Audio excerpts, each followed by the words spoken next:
Quantos de vocês comeram pão essa manhã antes de vir para o culto? Pão no café da manhã. Você gosta daquele pão quentinho? Quando você entra no supermercado e acaba de sair aquela fornada de pão e aquele cheiro. Uau! Eu lembro da minha infância. Minha mãe fazia pão. Nós tínhamos, eu vinha de uma colônia, então nós tínhamos um forno de pedra fora. Era um forno grande. E nós somos uma família grande de 6 irmãos, então a minha mãe tinha que fazer um pão, muitos pães. Então ela fazia uma fornada daquilo. O terreno inteiro tinha cheiro de pão fresquinho. Era muito bom. Se você chega de manhã cedo, morrendo de fome, e você sente na casa do vizinho aquele cheiro de pão, e você abre a sua despensa e não tem pão, o que você faz? Você sai correndo em direção ao Presunic, que é o mais perto aqui, para comprar pão. Você chega lá no Presunic e aí você tem uma má notícia. Não tem pão. Aí você lembra, puxa vida, lá no Terreirão tem pão de trigo. Como é que é o nome daquela? Pão de trigo, acho que é, né? Trigo, whatever. Pão de trigo. Aí você chega lá e tem uma má notícia de novo, não tem pão. E você começa a procurar em todas as padarias da região e nada tem pão, nenhum supermercado tem pão. O que você faz? Você compra uma passagem para outra cidade, não é? Pô. Mas basicamente a gente percebe que pão é símbolo de alimento, né? Tanto é que a gente usa a expressão o pão de cada dia. Na verdade, a gente não está falando especificamente do pão, a gente está falando do sustento diário. Pão é símbolo de alimento, de sustento para o nosso corpo.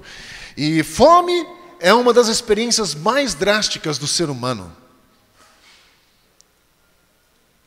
Eu acho que todos nós aqui, nós não sabemos a dimensão do que significa ter fome. Nós não sabemos. Fome física, nós não sabemos. Quando criança, eu passei muita dificuldade. Nós tínhamos uma família grande e só meu pai produzindo, então realmente ficava um pouco difícil, mas eu nunca passei fome. Nunca.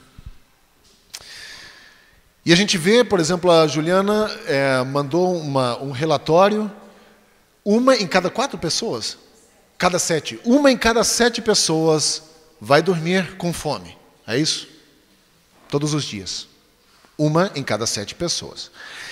Então a fome é uma das experiências mais dramáticas da história. E essa manhã eu quero junto com você pensar sobre um texto de Ruth, capítulo 1, versículo 1 a 22, quando o texto fala de que acabou o pão na casa do pão. E o que acontece quando o pão acaba? O que acontece quando o alimento acaba? E nós vamos ver isso. E basicamente, como eu já disse antes, a fome é então uma experiência muito, muito dramática na vida das pessoas. E Belém de Judá estava passando por uma dificuldade assim. Diz o texto que nós vamos ler daqui a pouco, que o período em que eles estavam passando era um período de fome. A terra, que lá no início da Bíblia dizia, a terra que mana leite e mel, agora estava assolada pela fome. Não tinha nada. E aquele era o tempo dos juízes. E o tempo dos juízes, basicamente, nós podemos resumir assim, havia bênção na terra, o povo abandonava Deus, vinha problemas, o povo percebia o problema, se arrependia, Deus mandava um libertador, voltava a bênção. E aquilo se tornava uma roda, assim, um círculo vicioso, basicamente. O povo afastava de Deus, vinha problemas, eles clamavam ao Senhor, se arrependiam, Deus mandava o libertador e bênção. E aí, tudo de novo, tudo de novo. Isso diz alguma coisa a mim e a seu respeito também, né? Seca, a invasão do inimigo, a fome, era resultado de um afastamento de Deus. Se você tem tua Bíblia aí, abre comigo nesse texto de Ruth, capítulo 1. Eu nunca na minha vida preguei sobre esse texto, nunca. Nunca. E olha que já estou no ministério desde 99, isso faz agora 13 anos. Eu nunca falei sobre esse texto. Já li esse texto várias vezes, mas nunca compartilhei ele numa igreja. 13 anos. Então chegou o momento, né? Vamos ler Ruth, capítulo 1. Ruth, basicamente, é o período dos juízes. Ela vive naquele período, né? Então vamos ver o que diz o texto a partir do versículo 1. É um texto longo, mas vale a pena ler. Muito importante para que a gente tire algumas lições para a nossa vida. Na época dos juízes, houve fome na terra.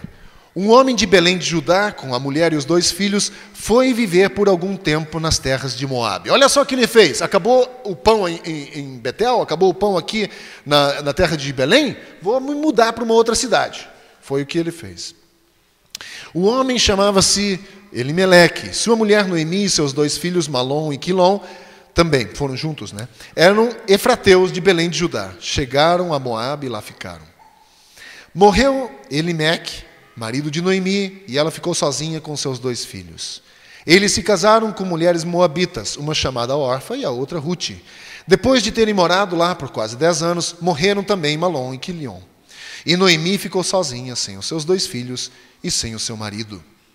Quando Noemi soube em Moabe que o Senhor viera em auxílio do seu povo, dando-lhe alimento, o pão voltou, né? Decidiu voltar com suas 2 noras para sua terra. Assim, ela, com suas 2 noras, partiu do lugar onde tinham morado.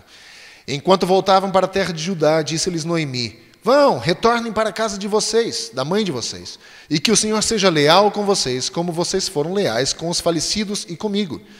O Senhor conceda que cada um de vocês encontre segurança no lar do outro marido.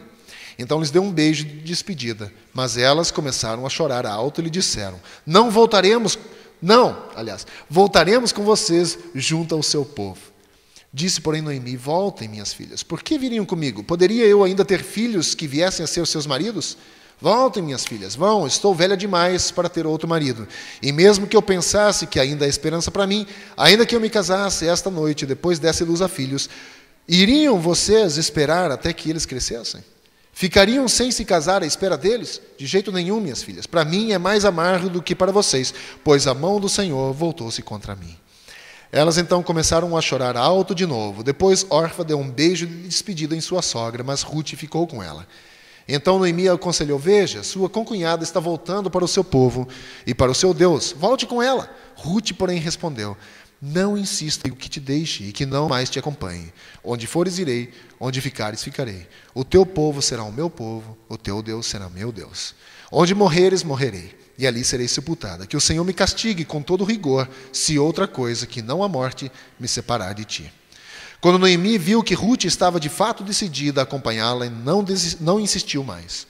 Prosseguiram, pois, as 2 até Belém. Ali chegando, todo o povo ficou alvoroçado por causa delas. Será que é Noemi? Perguntaram as mulheres. Mas ela respondeu: Não me chame Noemi, melhor que me chamem de Mara, pois o Todo-Poderoso tornou a minha vida muito amarga. De mãos cheias eu parti, mas de mãos vazias o Senhor me trouxe de volta. Por que me chamam Noemi? O Senhor colocou-se contra mim. O Todo-Poderoso me trouxe desgraça. Foi assim que Noemi voltou das terras de Moabe, com sua nora Ruth, a moabita. Elas chegaram a Belém no início da colheita da cevada. Só até aqui. A seca, como eu disse antes, e um bocado de coisas que eles estavam enfrentando trouxe um problema para aquela nação.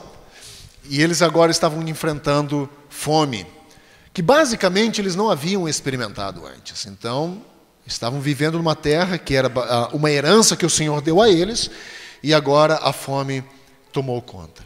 Betel significa casa do pão, casa do alimento.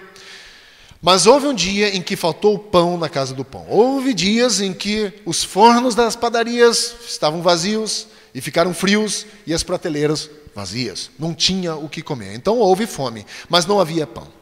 E as pessoas até tinham dinheiro, mas não encontravam o que comprar. Não havia nada. Quando nós vamos no Novo Testamento, no Evangelho de João, nós percebemos que Jesus diz: Eu sou o pão da vida. Eu sacio fome. Nós talvez nunca experimentamos fome física. Eu e você, talvez a gente nunca experimentou fome física. Mas, possivelmente, já enfrentamos fome espiritual. Aquela sequidão por dentro de nós. Aquele sentido de que algo está faltando e nós não sabemos o que preenche aquilo. Nesses 13 anos, eu fiz uma constatação trabalhando com pessoas. Todas as pessoas, indiferentemente do credo que eles professam, independente se eles são evangélicos, se eles não são, se eles são espíritas ou se eles não são, se eles são agnósticos ou não, todo ser humano, independente, todo ser humano, no mais profundo do coração tem uma busca, tem algo, uma pergunta sem resposta. Todo ser humano, que eu chamo de fome. Isso é fome por algo, desejo de saber algo, desejo de ter algo que ele não sabe o que é. Todo ser humano tem isso. E a igreja é essa casa do pão, onde o pão da vida está.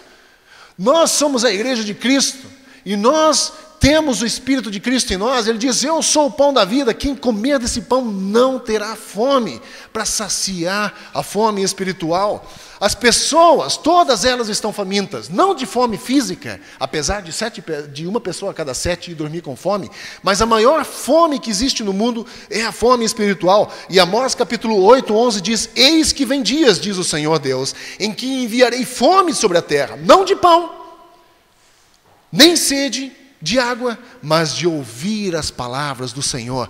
Virá o dia em que virá fome sobre essa terra. E nós vivemos esse dia. Nós vivemos esse dia.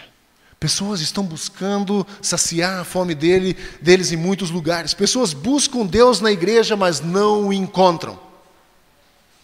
Encontram muito do homem e pouco de Deus. Muito do ritual e pouco de pão espiritual. Encontro muito da terra e pouco do céu. Já dizia João Alexandre. Encontro muito da terra e pouco do céu. Pessoas estão famintas de outras coisas e não famintas de Deus. Conheço muito sobre Dilma Rousseff, mas não tenho intimidade com ela. Pessoas conhecem muito sobre Deus, mas não têm intimidade com Ele. Pensem um pouco sobre isso. Todo mundo conhece sobre Deus. Todo mundo fala de Deus, mas não tem intimidade com Ele. Zero intimidade. Temos igrejas cheias de pessoas e vazias de Deus. Davi, escrevendo o Salmo 42, diz, a minha alma tem sede de Deus, do Deus vivo. E os filhos de Coré, no Salmo 84, dizem, o meu coração e a minha carne exultam ou desejam pelo Deus vivo. As pessoas estão buscando Deus, a bênção, mas não o dono da bênção, né? Ou você acha que nós olhamos para Deus como um Papai Noel à toa? Nós oramos para Deus, Deus me dá isso, me dá aquilo, transforma a minha vida, faz papai. A gente só quer isso. Não pensem vocês que eu sou contra essa música, mas tem uma música que diz assim, entra na minha casa, entra na minha vida, quebra toda a minha estrutura, e o cara não faz nada, fica paradinho. Penha, na introdução dessa manhã, diz, a graça de Deus sim, mas a graça de Deus exige de mim um passo. Eu preciso dar um passo. Senão a graça de Deus é barata demais, ela não vale nada. O ser humano precisa dar um passo. Ter fome de Deus é fazer como Paulo disse, considero como lixo os favores da terra por causa da sublimidade do conhecimento de Deus. Eu considero lixo os favores da terra. É não se contentar com farelo, nem palha seca. Sabe o que a terra nos oferece, o mundo nos oferece? Migalhas e palha seca. E a gente se contenta com isso. Migalhas e palha seca. Ou talvez um pouquinho de pão bolorento. A maior necessidade da igreja hoje é da presença de Deus. É da glória de Deus e da manifestação de Deus em seu meio. É de pão na casa do pão. Nós precisamos desse pão. Quando falta, a gente já passou isso aí, né? Pode passar. Estou falando aqui, esqueci de dar o sinal para você. Então, quando falta pão na casa do pão, o povo se desespera. E a gente acabou de ler esse texto aí, o povo se desespera. E quando falta pão na casa do pão, as pessoas também deixam a casa do pão. Pode passar isso aí também. Elas deixam a casa do pão. Foi o que Noemi aqui e o marido fizeram. Pessoas famintas, elas vão embora, elas deixam a casa do pão. A fome traz inquietação, traz incômodo, desespero e um tempo de apostasia. Um tempo onde você não acredita mais. Quando você passa por um período de sequidão. No momento em que esse povo vivia aqui, a palavra de Deus era raríssima. Não havia esses cultos igual nós temos aqui hoje. Era raro ter a palavra de Deus. O povo vivia oprimido nas mãos dos inimigos, debaixo dos inimigos. O povo não perseverava em buscar o Senhor. Só se voltavam para Deus na hora do problema. Quando o problema começava a se tornar grande demais, as pessoas, meu Deus, me ajuda. E é basicamente o que a gente faz. A gente vive num momento muito fácil Quando as coisas acontecem e tudo está numa normalidade, está tudo tranquilo, tudo beleza, mas quando o problema surge e se torna, ou começa a ter dimensões grandes demais, você acaba gritando por socorro. Deus me ajuda, me socorre, né? Quando a água começa a bater na parte mais adjacente do corpo, né? Quando você percebe, pô, o problema está crescendo. Eu preciso de Deus. E aí começa a gritar por Deus. Alimeleque, Noemi, Malom e Quilom abandonaram Belém. Foram embora. Fugiram de Belém. Eles saíram guiados por uma visão muito mais humana do que espiritual. Eles disseram, cara, não tem pão aqui, vamos para uma outra cidade. Buscaram novos horizontes onde podiam saciar a sua fome. A razão por que eles deixaram a casa do pão é que não havia pão na casa do pão. E é uma constatação muito simples para os nossos dias de hoje. Por que pessoas abandonam igrejas? Porque não há pão que sacie a fome espiritual que eles têm. Não existe mais. Não vou ser tão pessimista. Existe, mas é difícil de encontrar. As pessoas procuram desesperadamente um lugar onde possam encontrar pão, onde possam saciar sua fome, onde satisfazer suas profundas necessidades. Ou você acha que usam cristais no pescoço buscando um contato com o mundo espiritual à toa? Pessoas já não conhecem mais o pão de verdade, elas, esse cristal vai me trazer. Pessoas se atropelam em filas para grandes seminários sobre iluminação interior e paz espiritual, engolindo passivamente lixo que lhes é apresentado como se fosse a última revelação do mundo espiritual. Eles engolem lixo e não pão, mas se atropelam. Se você for olhar nos grandes seminários de iluminação espiritual, da gnose, de cristais, você vai ver filas e filas e filas, porque pessoas estão morrendo de fome por algo, e lhe é apresentado um lixo em forma de banquete, e ele devora aquele lixo, e você olha para aquela pessoa devorando aquele lixo, não faz sentido. Existe um banquete preparado para você, mas eles não o veem.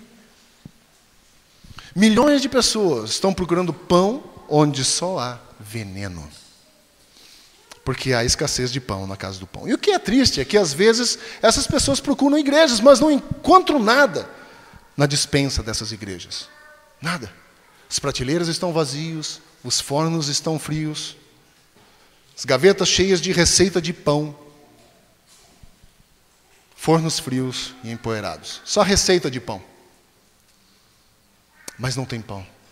Quando eu digo que existe só receita de pão, quando você vai e percebe que em muitas igrejas é pregado apenas uma retórica, mas nada de vida, não existe mudança de vida, aí você percebe, puxa, essa coisa está um pouco esquisita, é uma receita de bolo, como a gente estava falando na quinta-feira com a Mauri, uma receita de bolo, tem uma receita de bolo lá, mas isso não sacia a nossa fome. Mas quando vem a fome, tudo o que se faz é sair em busca de migalhas. Você sai correndo, você quer saciar aquele momento. E, gente, quando nós enfrentamos fome espiritual, né? Nós corremos atrás de avivamentos passados, de coisas do passado que Deus fez, e nós não encontramos nada no presente. Nós vivemos basicamente como se fôssemos um museu. Mas, quando não há pão na casa do pão, as pessoas buscam alternativas, um tanto quanto perigosas. Acho que essa.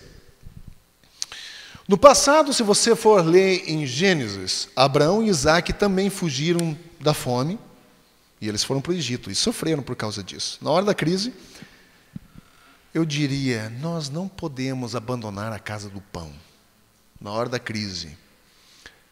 Mas precisamos nos humilhar, nos voltar para Deus, nos arrepender e pedir por restauração. E a igreja precisa ser restaurada. 1516, quando Lutero pregou as 95 teses na porta, lá na Alemanha, e ele disse, não pode ser assim, a igreja precisa ser restaurada. 500 anos depois, nós precisamos de novo dizer, nós precisamos da restauração da igreja. Nós precisamos, a solução não é deixar a igreja, não é buscar novos rumos, novas teologias, novas experiências. Nós precisamos de Deus. Nós não precisamos de novas teologias, novas experiências. Pessoas buscam experiências, mas na verdade precisamos de Deus, precisamos da glória de Deus em nossa vida. As alternativas do mundo, elas podem ser bastante mortais. Olha só, Elimeleque significa o Senhor é meu rei. Noemi significa próspera e feliz. Eles tinham nomes que inspiravam confiança. Nós carregamos um nome que inspira confiança. Somos cristãos. Inspira confiança isso, né? Traz esperança. Mas sabe, quando a casa do pão fica vazia, nós nos vemos obrigados, basicamente, a buscar pão em outro lugar.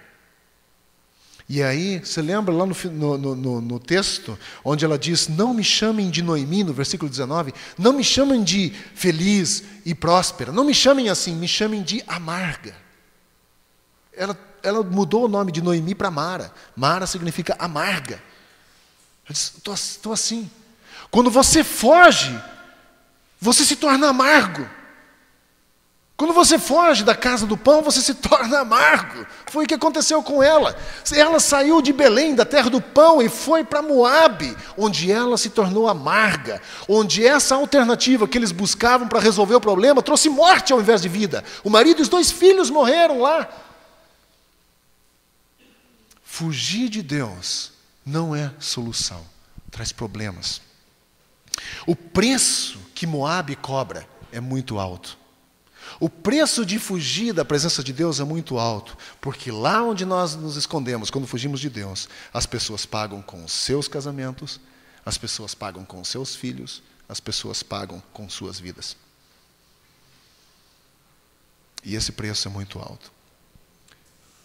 Noemi partiu feliz e voltou pobre, amargurada, machucada, a ponto de ela dizer, não me chamem de feliz, me chamem de amarga. Quando volta a ter pão na casa do pão, sabe o que as pessoas fazem? Elas voltam. Há um rumor, diz o versículo 6, que chega até Moabe. Olha só, quando Noemi soube em Moabe que o Senhor viera em auxílio do seu povo, dando-lhes alimento, decidiu retornar. Há um murmúrio que percorreu as planícies até chegar em Moabe, as ruas, os becos, de novos tempos. Novos tempos chegaram para Belém.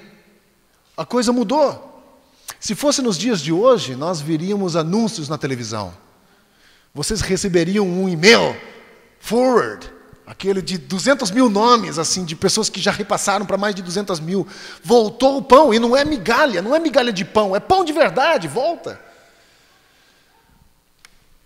E esse rumor, quando ele surge, pessoas têm ansiedade, querem ir atrás. Nós não precisamos nos contentar com migalhas. Deus tem muito mais para nós. O filho pródigo, longe de casa, passando fome, quando caiu em si arrependido, diz o seguinte, quantos trabalhadores de meu pai têm pão com fartura, e eu aqui morrendo de fome? Levantar-me-ei e irei ter com meu pai. Lucas 15. Eu disse, estou passando fome aqui, meu pai tem comida, eu vou lá. Nós não precisamos nos contentar com migalhas. Olha só, Deus tem vida abundante para mim, para você, para todos nós. Deus tem vida abundante, Ele é o pão da vida. Isaías 44:3 fala de correntes ou torrentes do Espírito que fluem, né? Rios de vida. João 7:37 fala de rios de água viva fluindo do nosso interior. Efésios 3:19 fala de sermos preenchidos de toda a plenitude de Deus. Atos 1:8 fala de sermos revestidos com o poder do Espírito Santo. Todas essas coisas Deus tem para nós, e é uma plenitude, não é migalha. E a gente se satisfaz com migalhas. Quando há pão na casa do pão, as pessoas nos acompanham. Essa geração, assim como a de Ruth, a nossa geração, assim como a de Ruth, retrata uma geração perdida, né? Que está prestes a acompanhar Noemi num retrato de filhos pródigos, dizendo, se você ouviu que há pão lá, então eu irei com você. Onde quer que você vá, eu irei. Seu povo será meu povo, seu Deus será meu Deus. E essa geração está ansiosa para dizer isso. Mas nós precisamos, juntos, como igreja, mostrar essa direção. Duas coisas acontecem quando o pão da presença de Deus é restaurado na igreja. A primeira coisa, os pródigos, aqueles que abandonaram, vão voltar de Moabe. Noemi voltou a Belém. Ela voltou da casa do pão. Você já viu uma pessoa faminta? Já viu uma pessoa com fome?